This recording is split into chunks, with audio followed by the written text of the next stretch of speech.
This is the BodPod, the podcast where we welcome friends and experts to talk all things body image, self-love, and confidence. This is the BodPod.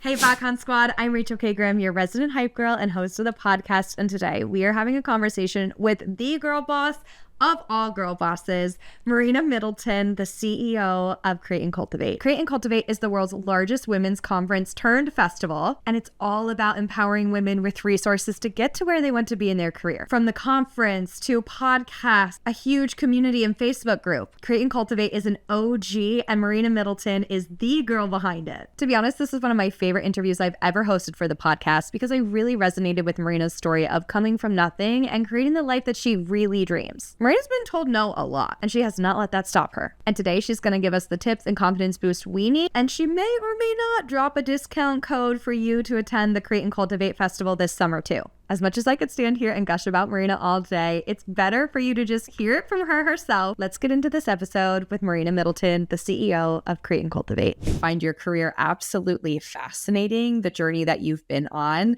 to get to where you are. You literally started from nothing and have grown into the CEO of Create and Cultivate. You started out as a literal fangirl of the brand, we could say. You wanted to have your own business and look to Create and Cultivate to provide you those resources to build it to what you want it to be. And now you have become the CEO of the brand that you fangirled. So went from fangirl to girl in charge. What has given you the confidence to make that transition? Because that is not an easy one.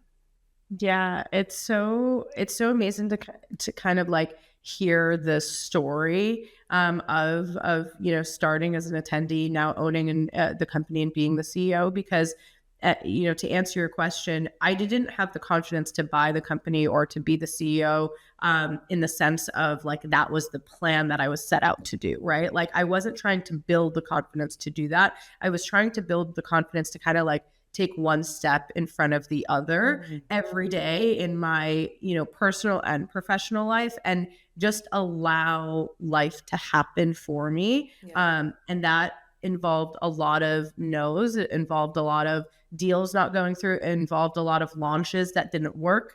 It involved a lot of different things that kind of eventually got me to the place where I had the opportunity to, just like insert myself in a position to buy the company and be the CEO. And so I think to answer your question, anytime I think about confidence, it's literally just taking action. Like taking action is how you get confidence. You don't wake up every day with confidence the same way you don't wake up every day motivated. Like it's just not a thing. Yes. I just wish more people talked about that, I often think about confidence as this promise you make yourself and you follow it through. And I think you make a great point about the step-by-steps, because to think I'm waking up today and I'm going to go buy a company seems so unrealistic, but you're so right about the small steps to get there, the connections that you make along the way that you prove to yourself that you can step into this big moment that you've been building up to. Yeah, absolutely. And I love that you said, you're building like the confidence every day. Yeah. Mainly because I think that one of the things I wanted to say around confidence too, it's like a muscle that you're training. Yes. But also there's so many times that I've been in rooms where I'm like, oh, I should not be here. Yes. What am I doing here? And I'm just showing up because I'm like, what's the other option? You know what I mean? Like it's just like being stagnant or being where I was. And so I really love just this idea of like the connections that you're making, practicing this muscle, and then proof. Yes. For me, like I build confidence off of proof that I've done something hard in the past. Yes. Right. So it's like having a little notepad of all of the hard stuff or all of the accomplishments that I've made, because it's like, oh, it's a reminder. Oh, I've done this, something like this. I've done something really hard. It really helps. I think similar to you, I grew up with a bit of a religious background. My family is very like faith oriented. And my dad has always said, like, take the concept of count your blessings one step further. To your point, think about where you've been and then where you've gotten to. And it is, you're right, so inspiring to look at your own personal journey to say, if I've been through that, why can't I get through this as well? And I think you're such a great example of that. for someone who is going through that moment where they feel like every response is a no, specifically in their career. Maybe they're applying for a job, maybe they're a creator, and every campaign they go for is a no. How do you keep going in the no's? It's yes, as we're saying, look at what we've done before to get through it, but any like specific actionable tips you have to keep going, to push through the no's, to finally get that yes? Yeah, I have been in that position so many times.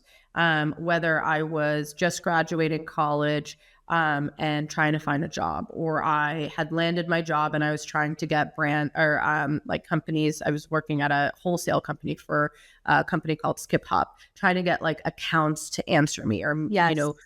order more. Getting laid off, trying to get a promotion. Like there's so many times. And not once did I ever like stop and think about the data that is coming out of the no's, right? My failures, my no's, what were those opportunities I was going for? And why was I getting the no? A lot of the time, like our ego comes in play and we have a really hard time separating like emotion and facts and data, right? And Yes. so for me, I'm like, I get to feel my feelings because that's really, really important. Getting no's suck. Like they just Yes. simply suck, Yeah. right? There's no way around it, but there is a reason. It could be maybe it's not the right timing. Maybe your content isn't aligned with their marketing direction. So it actually has nothing to do with you. Maybe it is the world and the economy that we live in. Maybe it's your pricing. Maybe it's your engagement rate. Maybe it's your experience and what the business is looking for. Like there has to be some sort of data that you can extract. For me, one of the examples that I like to use is like, I work so hard during on launches, right? And during launches for a course, let's use that as an example, is I'm thinking, okay, I'm going to build this course and I'm going to have this, and this included. And I'm going to say this in my marketing. Every aspect of that launch was really about like what I thought I wanted and what I thought was really important. And so when I launched it, and maybe I got one yes, but the rest were no's, and I didn't hit that launch metric that I wanted to, there's times that I was like, damn, like this sucks. Like I'm just going to do the same exact thing again and just try again. And I kept getting the same no's. But then there's a shift where it's like, okay, let me pause for a second. Why isn't this working? Is it the time of year that I'm launching? Is it the people that I'm, trying to target? Does this price align with how much they're making and how much they want to make? Am I highlighting the value? Like I'm just such a data-driven person. And if you can, even if that's not naturally you, if you can challenge yourself to be like, okay, what's the data that I can get out of this experience? Whether it's a shitty date, a job interview that you didn't get, like a campaign that you didn't land, like whatever it is, like it's data, period. You make such a good point about how data almost allows you to take yourself out of it, because especially when it comes to the confidence piece, we can take no's so personally and think, what is wrong with me? When in reality, you're so right. It's not necessarily the me, it's the what is being put out there. I think about my personal background is in PR originally, and one of my first managers ever, we were getting ready to actually get together a group of people for an event, and she had a goal of a certain number of people in the room, and she said, okay, so we're going to reach out to people in like groups of 20. And I thought that was such an interesting number. And she ended up explaining to me that for every like 20 people we reach out to, there will be about 2 people who will respond, right? One of which will likely be a yes, and the other will maybe be a yes, but maybe it will be a maybe or a later on. Obviously, that math has not always mathed, but like most times when I have allowed that to be kind of my like launch point with my own personal data, it's worked for me, and it's allowed me to, as you said, take myself out of it and say, okay, it's really just a numbers game that I'm playing here. And it allows me to boost my confidence back up. 100%. I say this to my sales team. I say it to my marketing team. It is all like volume. Yes. One of the other things I think I want to call out that I definitely did not do until probably this year or last year is you don't always have to have an ask. You don't always have to like go out with an intention of getting something in return. Like, I want to challenge people to just build the relationship with the brand you want to work with, build the relationship with the, the employer or the hiring manager at a company that you want to work at. Like, like just simply have that relationship. And then if there's value for both ends, you'll know it right away. And you'll more likely than not get either a yes or a clear answer on why it's a no. You know what I mean? People say it's all about who you know. And I used to hate that because I was like, no, it's not. Like, you can insert yourself in a space and you can make yourself someone to know by showing up and being your best self and putting yourself out there. But to your point, it is also relationship building. And I think that is kind of where that it's who you know comes from when we really dive into it, is spending the time, as you said, to not always get what you want in return, but instead invest in the long term, whether that is actually working with that person or how you can both like collaborate and help each other along the way. Exactly. I mean, you know all about community. That's really what Create and Cultivate has done, right? Given people the power to do what they want on their own, but also have the community around them to like push them forward. Absolutely. And I think for us, we're an events business. Like, our whole focus is ensuring that we create the best events, that the byproduct of that is building a community that like literally roots for you when you're building a business, when you're leaving your job, when you're having a baby, when you're going through a divorce, like whatever it is, you get to meet them at Create and Cultivate. And for me, like, I met my best friends there. I met business partners, my investors, my now co-founder, you know what I mean? Like, it's really cool to see that getting in the room and also nurturing the relationships that you meet in the room is truly life-changing. I think a lot about how when I first went out on my own as a creator, as a freelancer, I looked to the Create and Cultivate Facebook groups a lot, simply to feel seen, to feel like there were other people who were going through what I was going through, who were willing to put themselves out there for an idea that maybe other people thought was crazy, but they felt was going to actually make a difference. And to have that community, even virtually, truly is so impactful.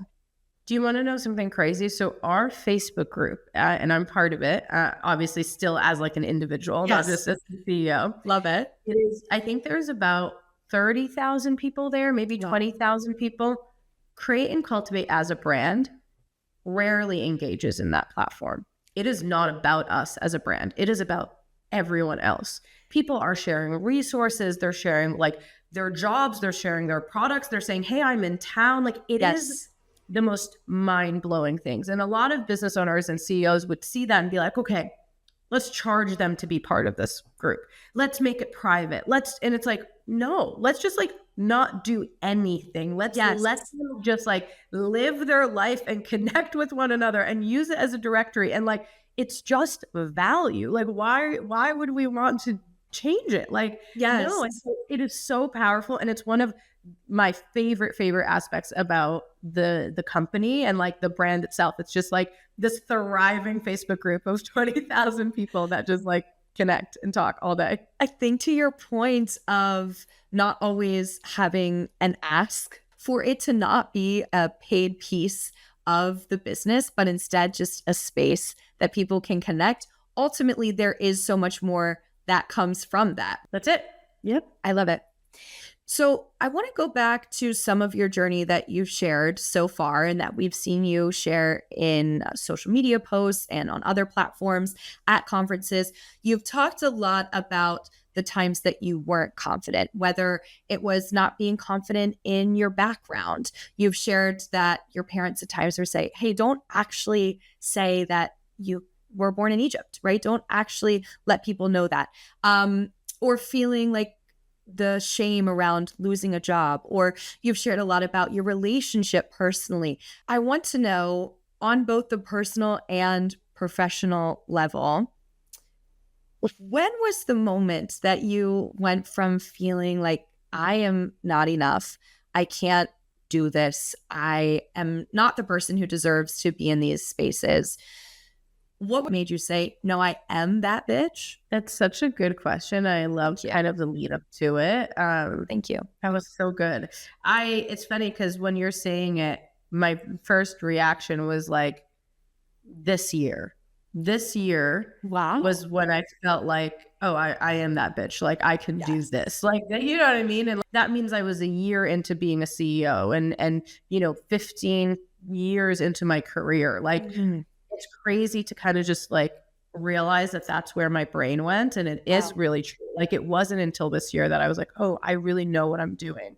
And if I don't know what I'm doing, I'm going to figure it out. I think to your point in the lead up, it was every single thing that I've gone through that got me to be like, oh, I can actually figure out anything. Yes. It's like, and I love that you called out, when my parents were like, oh, don't say that you're Egyptian, because I've rarely said that. And so I love that you know that. But like, thank you. Yeah, like during 9/11, we were bullied so many times because we were Egyptian. And they were like, don't tell people you were Egyptian. Yeah. Don't tell people that we're financially struggling. Yeah. I grew up thinking money was what makes you happy. And so if I don't have money, I don't have confidence. I don't have worth. Yes. I was surrounded with a lot of other kids that did have money and did grow up. And even if it's not like they were, the 1%ers, it was definitely way more than what we had. And so I grew up lacking that confidence all the way to college and like really figuring out what I want to do and how I want to show up to, being in a really crappy relationship and figuring out, oh, this isn't going to work. And I'm pregnant and I'm a single mom and I'm 23 and I barely have any money. And it's like, I didn't have confidence throughout that whole entire area and those points. But what I realized now, like this year as 2025, looking back, I'm like, oh, I still took action when I didn't have confidence. I figured it out. You know what I mean? Like I figured out how to make friends. I figured out, okay, I can leave this relationship. I figured out, okay, what else can I do? How do I take care of myself? How do I be the best mom? Like, yes, you just kind of figure it out with every step that you take. And like a lot of those times I took those leaps without confidence. It was more of like faith and just like no other option, it's just like, what else am I going to do? Gotta keep it going. And so I would say that it's like the combination of all those like really shitty experiences that got me to where I am today. But it's also this aha moment this year that I was like, oh, got it. Nothing is real. I say this all the time and it's so funny, like actually saying, but it's like, nothing is real. Yes. All rules are just there to keep you in like a box. Like you can talk to whoever you want. You can reach out to whoever you want. You can step into whatever role. Like you can design your own life. And sure, you can go up to anybody and they might not receive it well, but like you can still do those things. And so I think once I realized, oh, I can figure out anything, like anything, it just like kind of clicked for me. I will say one last point on this is I'm scared shitless all the time. I want to make that very clear. When I was buying the business, I had never bought a business before. Yeah. When I was raising money, building a team, like hiring or firing someone, like I'm always scared shitless. That's not like we're a couple weeks out from the world's largest festival. That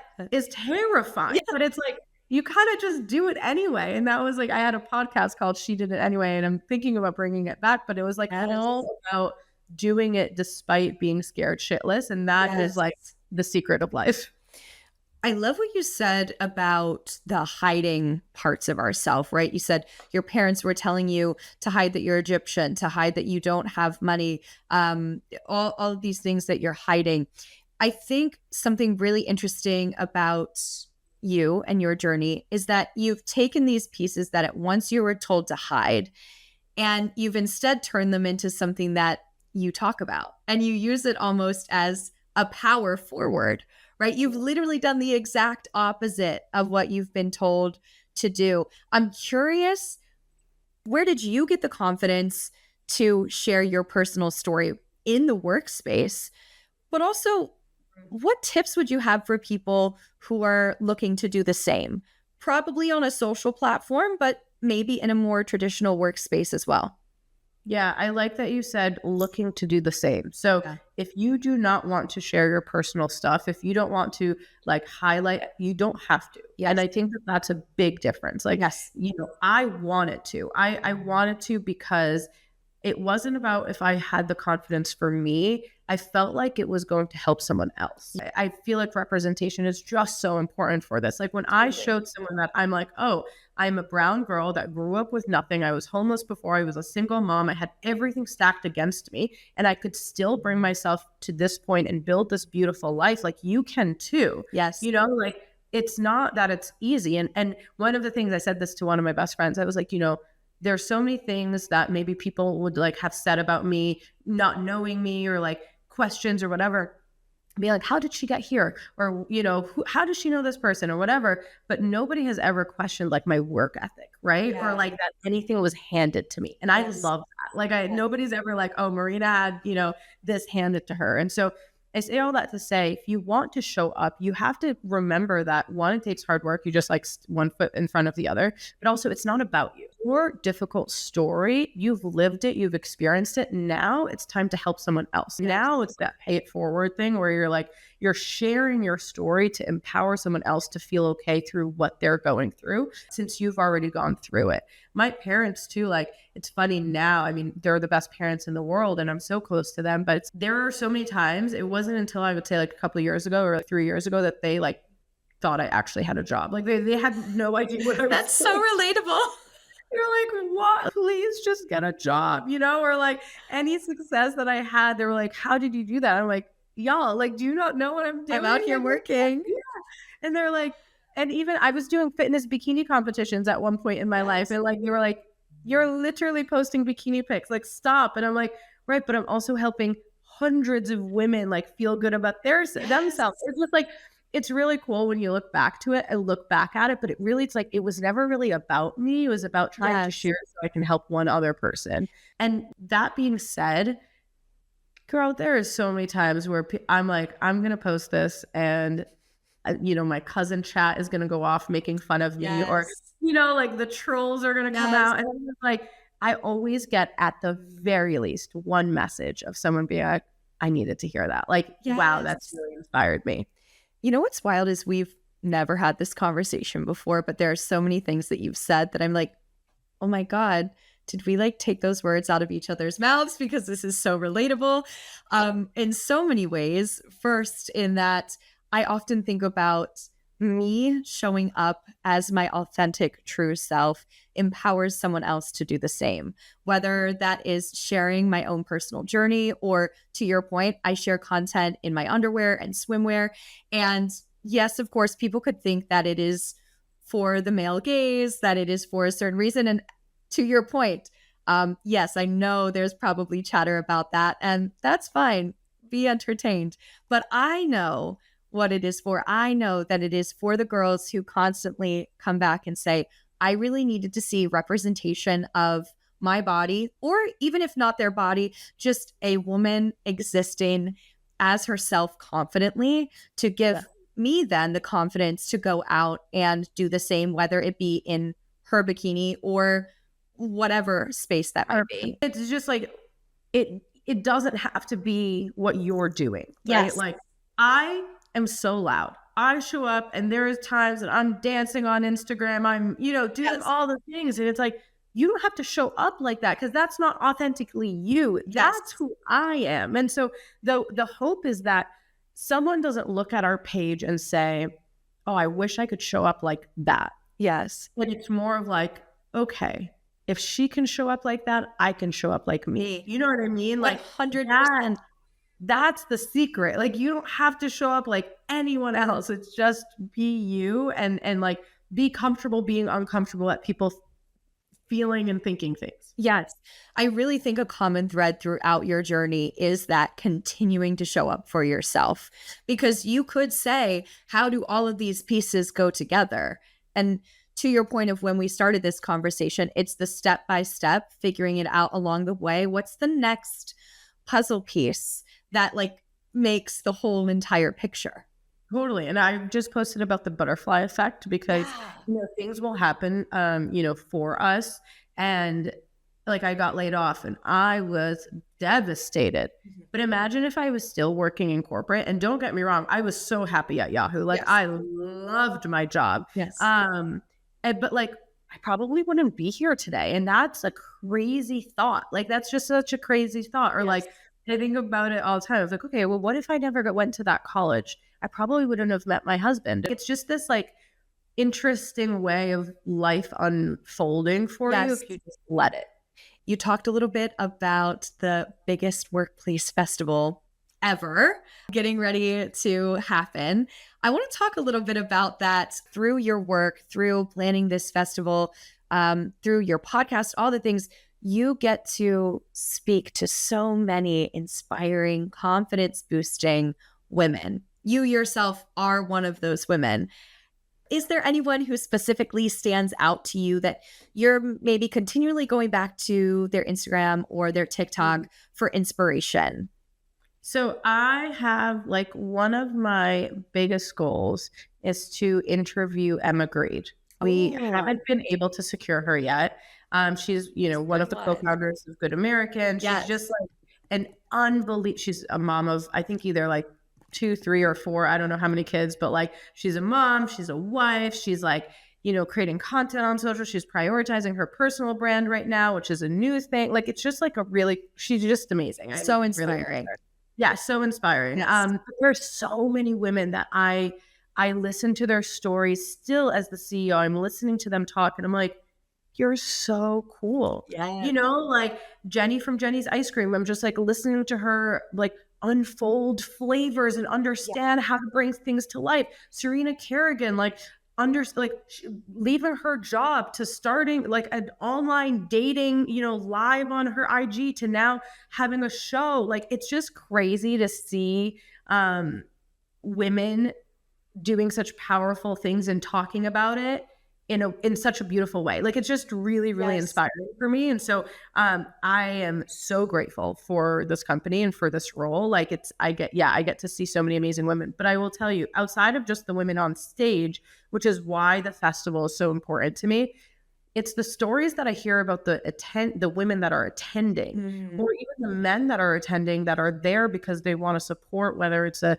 coworker or a wife or a husband or a girlfriend or whatever it is. Like, it's so cool to see the stories of everybody else there. We have a graphic designer that we're working with, and she was like, I went to my first Create Cultivate and I decided to launch my business, and that's what I've been doing ever since, and it's been so successful. And I'm like, so cool. Or a new mom that is pumping in our mother lounge or while she's on the panel. I'm like, this is amazing. Like, ask her out on a stage and she's breastfeeding her daughter. And I'm like, this is what I'm talking about. Like, you're just growing together. And it's the coolest thing. And one of the things I'm like so passionate about is like, obviously the festival being the world's largest festival for women in business, but it's about connecting the students, the interns, the early stage entrepreneurs, like the women that are just starting out with the women that are doing it. Because I think that, and I know like, it from being in the room and talking to amazing guests, but it's like those conversations truly change your life. Like, Literally. Yes. Insane. Yes. And I think it goes back to our point of you don't have to be doing the same thing to gain the inspiration, the motivation, and the confidence from someone else's story, because all of those women that you would be looking up to come from very different spaces between fashion and ice cream. Like, that is so random, so different, but both so inspiring. And to your point, then the women who show up to attend also all coming from such different areas of life, but can find inspiration in all of it. 100%. And we do these retreats. And one of the last retreat that we did, we had in the same room, one person walked in and they said, our goal is to hit $1 million. And then another person said to hit $10 million. Wow. And it made the 1 million feel, oh, I could do this. Yes. Like I can dream bigger. I can push bigger. And so that is, I also think, is one of the most inspiring things, is being around people that push you to say, hell yeah, that's a good dream. Yes. Once you accomplish it, what else do you want? Check it out your bucket list. Now what? I really think that, well, one, I think women are just incredible and so powerful and capable to do anything that we dream. But if we have that one person in our circle, a best friend, a mom, a sister, a cousin, or literally someone that we meet at a work conference that says, yeah, you can do it, plus more. I really think we truly do convince ourselves from that one supporter that we can do it. And then we do actually do it. It's incredible. 100%. But it's interesting because it's really uncomfortable. Like, Yes. with Create and Cultivate, my husband is always like, okay, I think you're thinking too small. And I'm like, I'm dying here. Like, I'm uncomfortable. Like, what are you talking about thinking too small? But, after bed, I'll sit there and like, okay, how can I? Oh, he's right. Like, what can I do to think bigger? And like, Yes. you just need those people. But again, remember that like the people that you see on stages or on social that are showing up so confidently can also be scared shitless and can Yes. also be uncomfortable and can also be pushing their limits. Like those two things, the duality of those two things can exist. So don't feel like I can't do it because I'm not confident. You can do it and be uncomfortable at the same time and feel like you're not confident at the same time. You taking the action to do it is what helps you build the confidence. Absolutely. Period. Mic drop. I love that. Who are we maybe most looking forward to? Who can you not wait to sit in on their conversation with? Okay, listen. Last night I was like doing the schedule and I was like, oh my God. It said speaker for keynote, Sierra, moderator, Marina. And I was like, yeah, I get to sit with Sierra and talk to her. And I think it's interesting because for me, like, we look at these artists and we're like, oh, like, sure, like she's this like famous artist, like Grammy Award winning, all this stuff. But I'm like, okay, cool. But she's a mom. She's built so many businesses. And like people think again with her, like, oh, because you have your name, you won't struggle with these things. But it's like a business is a business. And so I'm so excited to just dive into a lot of her like behind the scenes entrepreneurial journey and how she's got to where she is and kind of like the struggles along the way. So I'm really, really excited about that.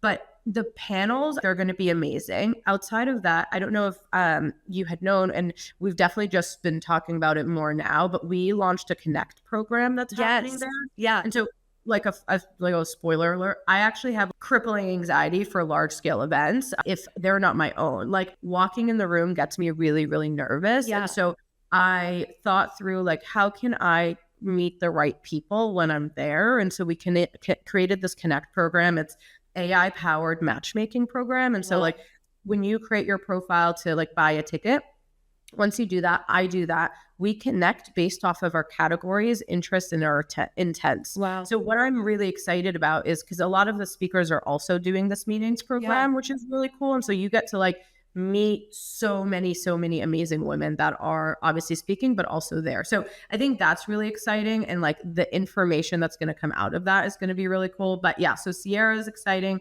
Connect program is really, really exciting. We have Ali Webb speaking. We have so many speakers.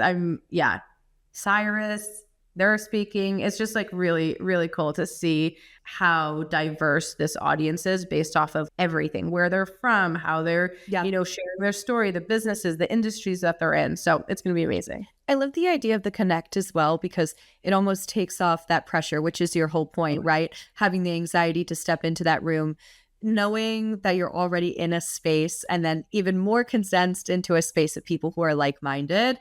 I feel like alleviates some of that anxiety and allows you to actually be your best self and show up in conversation. Totally. And just going back to like that first no that we were talking about. Yes.